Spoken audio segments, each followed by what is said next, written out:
Dear Muslim apologist, if as you watch this video you find yourself saying, "Those are the words, but that's not what they mean," then please ask yourself the following question. Considering what is allegedly at stake, is it really too much to ask for the Quran to say what it means? For this video, I've used the Yusuf Ali translation unless otherwise stated. In the 7th century, there were two mutually exclusive views as to the shape of the earth. One, that it was a spheroid, and the other, that it was flat. I think it's reasonable to expect that if there is an intelligent creator of the universe, it would know which of these two worldviews is true, and that the earth is not flat. Also, if that being were to author a perfect book about the earth, there would be no information within it that even hinted at a flat earth. If we read a 7th century book and find information which matches a flat earth model, we must choose between that book either being imperfect or being authored by a fallible 7th century human. So, what would a flat earth look like to a 7th century human standing on its surface? Point 1. The earth would look flat. It may have dips and bumps here and there, but generally it would be stretched out flat, like a carpet. 13:3, and it is he who spread out the earth. 15:19, and the earth we have spread it out, and set thereon firm mountains. 50:7, and the earth we have spread it out, and set thereon mountains standing firm. 79:30, and the earth moreover hath he extended. 88:20, and at the earth, how it is spread out. But does the Quran really mean that the earth was spread out? The word for spread out in 13:3, 15:19, and 50:7 is madda. It is also used in 25:45 to demonstrate how Allah prolongs or stretches out a shadow rather than making it stationary. Isn't it amusing how the authors of older tafsirs translated these verses to mean that the earth was flat, but newer explanations somehow take this to mean that the earth is round? Maruful Quran, written in the 20th century, says the expression spread out the earth is not contradictory of it being round, because each part of something very big and round appears to be, when looked at separately, nothing but a surface spread out. And the Quran addresses common people in terms of their views of things. Since a common onlooker sees it as a spread out surface, therefore it was identified as such. Which essentially means it doesn't look wrong to people who are ignorant of the facts. But what is even more amusing is when the same person later claims the word madda means stretched out like leather and expanded into a smooth plane, as soon as it doesn't reveal an error in the Quran. Of course, we now know that the matter that forms the earth was initially spread out, but that was before it was the earth. To form the earth, gravity pulled the mass together. So in fact the Quran says the exact opposite of what really happened when the earth formed. The earth was pulled together for us, not spread out. If you stand on the surface of the earth, you might easily believe it has been spread out flat, because that is simply how it looks. With the benefit of seeing the earth from space, things look very different. And if you had the benefit of not only watching the earth form, but actually being responsible for causing its formation, you would certainly know better. Point 2. Arabs living the life of a travelling trader would have noticed that flat things like carpets tended to move around in harsh weather conditions, and so would need to be pegged down, anchored, or rooted in some way. 16:15 And he has set up on the earth mountains standing firm, lest it should shake with you. 21:31 And we have set on the earth mountains standing firm, lest it should shake with them. 31:10 He set on the earth mountains standing firm, lest it should shake with you. In the past there were obviously beliefs that the earth had roots and that the mountains did too.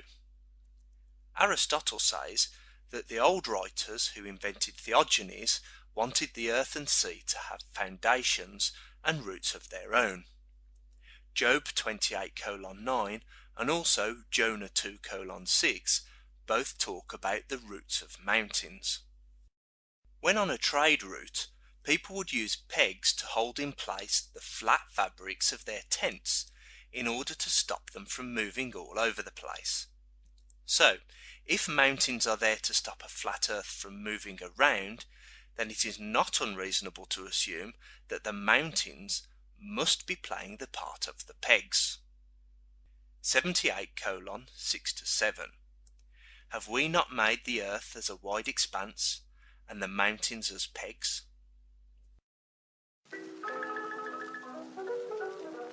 Mountains are formed as a consequence of plate tectonics. The Indian plate colliding with the Eurasian plate caused the Himalayas, which are continuously moving and changing shape as the process continues. This is why the infallible Quran describes mountains as follows. We spread out the land and pitch mountains on it. And immovable. Point 3. If the earth is flat, then the sky is probably flat too.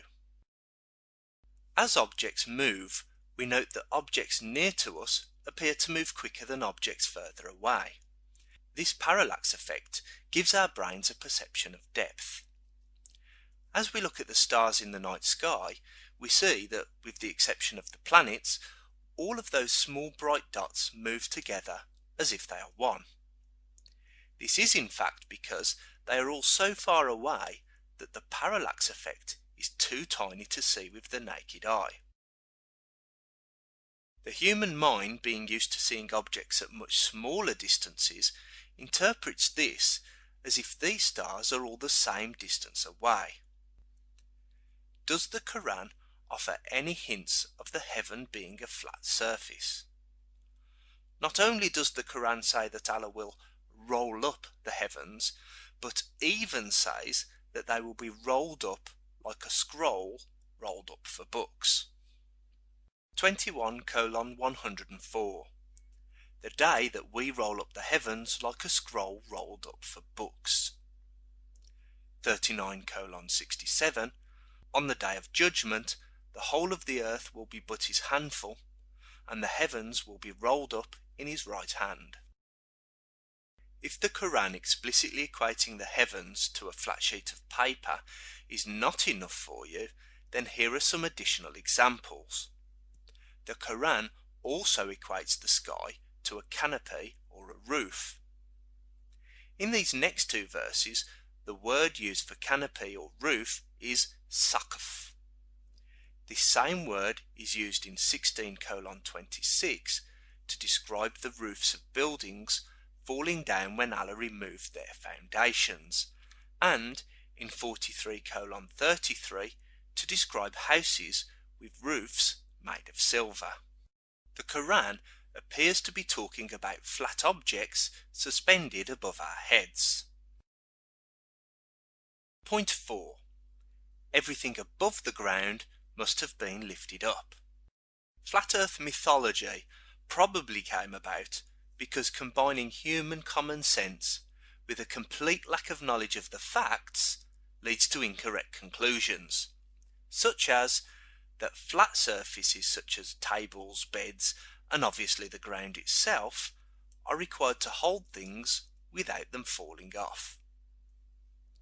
This would imply there is an absolute up and down, and so anything that is not on the ground must have been raised up. Therefore, it would make sense that the heavens were raised up because they are not on the ground. 88:18 and the sky, how it is raised high.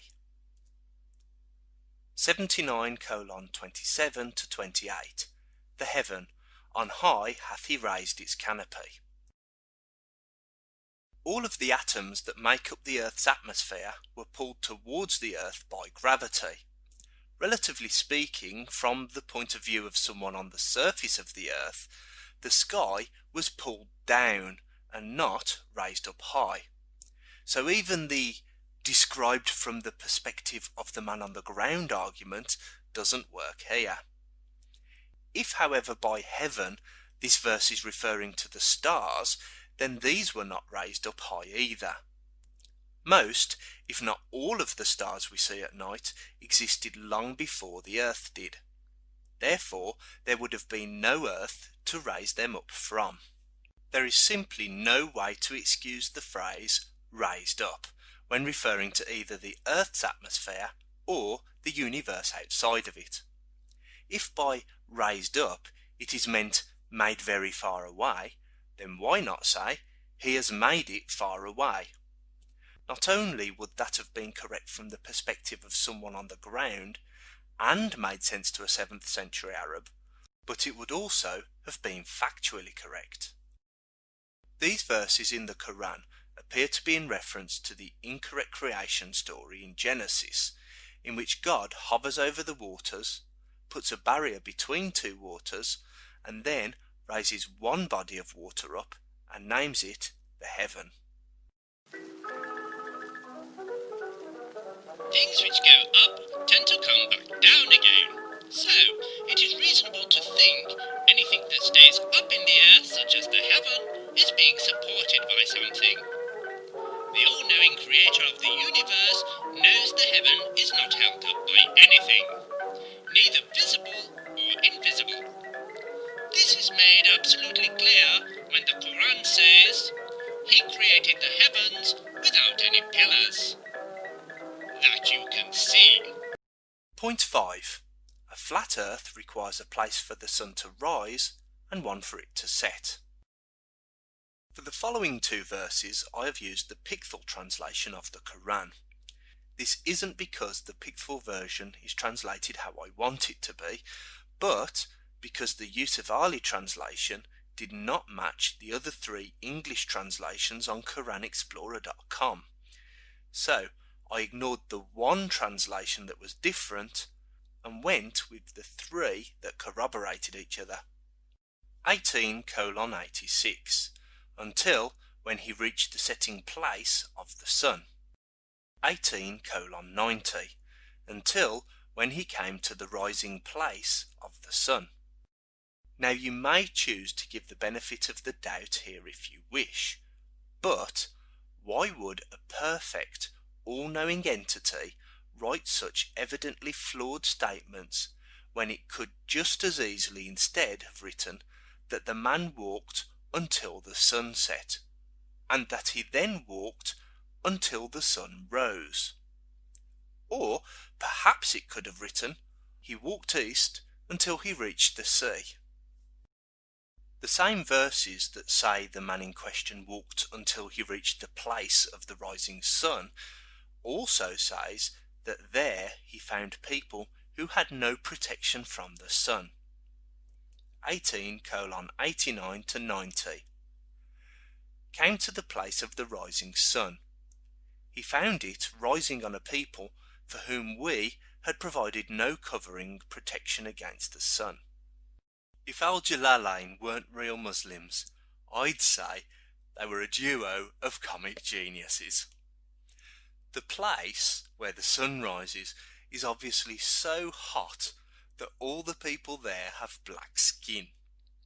These Negroes would have to hide underground when the sun was rising, which is obviously when it would be closer to the surface of the flat earth, and thus at its hottest. And then they would not come out until midday, when it was much cooler. How absolutely brilliant. Point 6. The east and west of the Earth would be the two furthest points. The distance between these 2 points would be the greatest possible while still remaining on the planet. The following verse is attributed to Moses. Clearly Moses, or the person concocting the story of Moses, believed that the Earth was flat, and that the distance between the furthest eastern point and the furthest western point is the largest possible. 26:28. Moses said, "Lord of the east and the west and all in between, if you only had sense." Well, I do have sense, and it's currently telling me that the author of these words thought the Earth was flat. Now, we can very well excuse the words of a human, because unless God told him differently, Moses probably would have thought the Earth was flat. But can we excuse it being written in the Quran? Moses is delivering a message in the name of the creator of the universe. In saying that Allah is the Lord of the East and the West and all in between, he's actually saying that Allah is the Lord of nothing.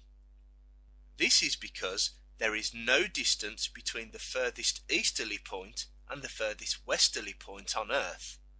On a spheroid, these are in fact the same place. Should Allah let such a mistake go uncorrected? Well, perhaps at the time, yes.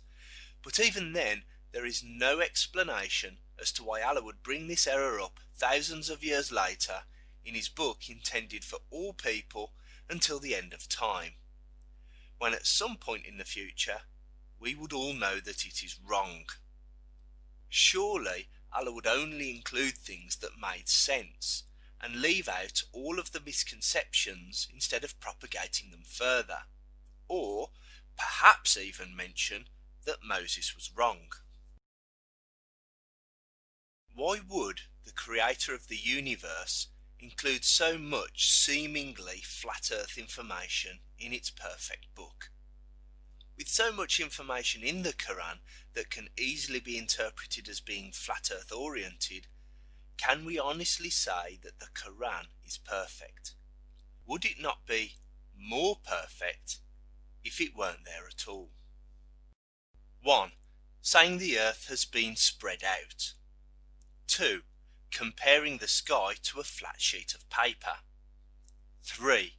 Saying the sky or universe has been raised up. 4. Saying there is a place where the sun rises and a place where it sets. 5. Naming the east and west as places between which is the greatest possible distance. Life is allegedly a test to see if we accept or reject a claim that has no proof. But must it also be a test to see if we are willing to accept a claim that has no credibility? Failing to believe this claim, despite the apparent deliberate attempts to misguide us, is punishable by an eternity in hell. Considering the eternal souls of billions of people are at stake, is it really fair of the just to make this book lack any credibility to so many non-Muslims, and even contain information which must sometimes trouble the minds of the faithful? What is more likely, that the creator of the universe included verses in its perfect book which look like 7th century misconceptions, or that a man with 7th century misconceptions authored the Quran and simply claimed it was from the creator of the universe?